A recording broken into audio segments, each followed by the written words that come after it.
গণভোটের রায়কে সম্মান জানিয়ে বাস্তবায়ন করুন।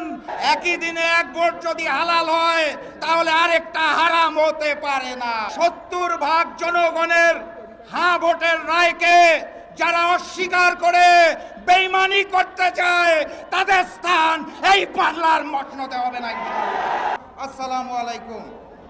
একই সাথে একই দিনে দুইটা ভোট হয়েছিল। কয়টা? একটা সংসদ গঠনের জন্য, আরেকটা সংস্কার পরিষদ গঠনের জন্য। একই দিনের একটা ভোটের শপথ তারা নিয়ে বলেছে হালাল, আরেকটা শপথ না নিয়ে ম্যানেজ ভোটে জয়ী হয়ে বলতে চায় হারাম।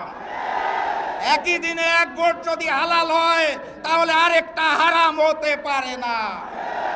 70% জনগণের হ্যাঁ ভোটের রায়কে যারা অস্বীকার করে বেঈমানি